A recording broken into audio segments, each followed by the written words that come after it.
இன்றைக்கி நம்ம இந்த வீடியோவில் பேஷண்ட்ஸ் என்கிட்ட ஓபியில் வந்து கேட்கக்கூடிய ஒரு முக்கியமான கேள்வியை பற்றி தான் பார்க்க போகிறோம்.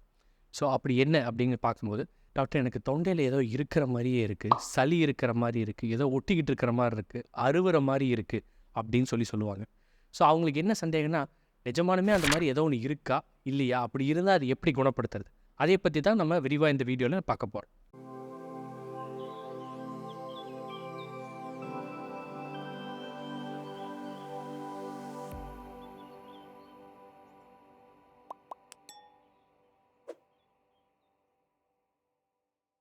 ஓகே. ஸோ இந்த தொண்டையில் ஏதோ இருக்குது அப்படிங்கிற அந்த ஃபீலிங் இருக்குது பார்த்தீங்களா, அதை வந்து நம்ம மெடிக்கல் டெர்மினாலஜியில் குளோபஸ் ஃபெரிஞ்சியஸ் அப்படின்னு சொல்லுவோம். ஸோ இந்த சிம்டமை வந்து கிட்டத்தட்ட 2500 வருஷங்களுக்கு முன்னாடியே இது வந்து மெடிக்கல் லிட்ரேச்சரில் இது வந்து பதிவு செய்யப்பட்டிருக்கு. முன்னாடிலாம் வந்து என்ன நினச்சிட்டு இருந்தாங்கன்னா, இந்த கழுத்துட்டு இருக்கிற இந்த தைராய்டு கிளாண்ட் இருக்குது பார்த்தீங்களா, அந்த தைராய்டுக்கு பின்னாடி தைராய்டு காட்லேஜ்னு சொல்லுவோம். தைராய்டு அந்த ஒரு எலும்பு, அந்த எலும்பு வந்து போய் அழுத்துறதுனால தான் மக்களுக்கு எல்லாத்துக்கும் வந்து இந்த மாதிரி ஒரு அறுவற மாதிரி ஒரு ஃபீலிங் வருது அப்படின்னு சொல்லி நினச்சிட்டு இருந்தாங்க. பட் அதுக்கப்புறம் தான் புரிஞ்சுது அது அதனால வர்றது கிடையாது அப்படின்னு. அதுக்கப்புறம் சில நாட்கள் எல்லாம் என்ன நினச்சாங்கன்னா, மக்கள் வந்து மனநிலைமையை அஃபெக்ட் பண்ணியிருக்காது, அவங்க மனநிலைமை சரியில்லை, அதனால தான் அவங்க வந்து அது ஏதோ இருக்கிற மாதிரி அவங்க ஃபீல் பண்ணுறாங்கன்னு. அதுக்கப்புறம் தான் புரிஞ்சுது இது வந்து நிஜமானுமே ஒரு ப்ராப்ளம் தான். அது எதனால் வருதுன்னு பார்த்திங்கன்னா, இது வர்றதுக்கான மெயின் காரணம் நம்மளுக்கு அசிடிட்டி. ஸோ வயிற்றில் ஏற்படக்கூடிய அந்த ஆசிட் வந்து நம்மளுக்கு தொண்டைக்கு வரும்போது தொண்டையில் அது ஒரு புண்ணை ஏற்படுத்துது. அந்த புண்ணு தான் நம்ம உடம்பு என்ன ஆகுதுன்னா, அதை வந்து ஏதோ ஒரு ஃபாரின் ஆப்ஜெக்ட் அப்படின்னு சொல்லி அதை வந்து உடம்பு நினச்சிக்குது. ஸோ அதே தான் வந்து நம்ம குளோபஸ் ஃபெரிஞ்சியஸ் அப்படின்னு சொல்கிறோம். எனக்கு ஆனால் பல பேஷண்ட்ஸ் வந்து நம்மகிட்ட சொல்கிற விஷயம் பார்த்திங்கன்னா, டாக்டர் எனக்கு நெஞ்சரிச்சல்லாம் ஒன்றுமே இல்லைங்களே, நல்லா இருக்கே, ஆனால் நீங்கள் அசிடிட்டின்னு சொல்கிறீங்களே எப்படின்னு.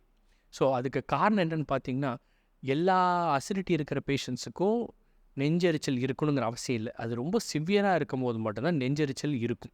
நம்ம உணவு குழாய்ங்கிறது நம்மளால் வந்து ஓரளவுக்கு அசிடிட்டியை வந்து அது வித்ஸ்டாண்ட் பண்ணிக்கும். பட் அன்ஃபார்ச்சுனேட்லி என்னென்னா, நம்ம தொண்டையில் அதுக்கான தன்மையே கிடையாது. ஸோ ஜஸ்ட்டு ஒரு ட்ராப் ஆசிட் மேலே வந்தாலே போதும், தொண்டையில் புண்ணு ஏற்படுத்திடும்.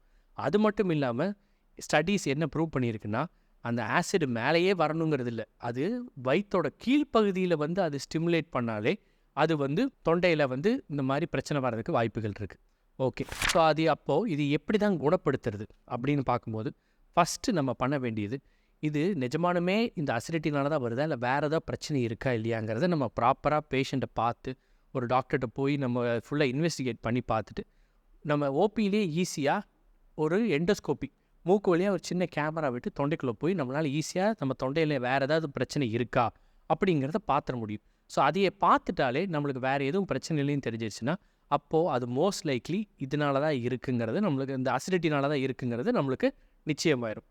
ஒன்ஸ் நம்மளுக்கு அது நிச்சயமாயிடுச்சுன்னா, அந்த அசிடிட்டிக்கான ட்ரீட்மெண்ட் எடுத்துகிட்டு அதிலே வந்து நம்ம இதை குணப்படுத்திட முடியும். அப்புறம் வேறு என்ன விஷயங்கள் செய்யக்கூடாதுன்னு பார்க்கும்போது, அவங்க அந்த மாதிரி இந்த தொண்டையில் இந்த மாதிரி இருக்கிறவங்க கண்டிப்பாக வந்து ரொம்ப காரணம்னு நினைப்பாங்க. அவங்க தொண்டையில் ஏதோ இருக்குது, அதனால் ரொம்ப கஷ்டப்பட்டு அதை வெளியே கொண்டு வரணும்னு நினைப்பாங்க. இதில் பிரச்சனை என்னென்னா, அவங்க அதிகமாக தொண்டையை கிளியர் பண்ண அது இன்னுமே அதிகமாகுமோ தவிர்த்து அது வந்து சரியாகாது. ஸோ அதனால் அதை முடிஞ்ச அளவுக்கு அவாய்ட் பண்ணுறது பெட்டர். அதுக்கு பதில் என்ன பண்ணலான்னா, அப்பப்போ ஒரு சிப் ஆஃப் வாட்டர் மாதிரி எடுத்துக்கிட்டு கொஞ்சம் முழுங்கிட்டு இருந்தாலே அது வந்து இன்னுமே தொண்டைக்கு இதமாக இருக்கும். ஸோ அவங்களுக்கு வந்து அது கொஞ்சம் கொஞ்சமாக சீக்கிரமாக அது இம்ப்ரூவும் ஆகிடும். தேங்க்யூ.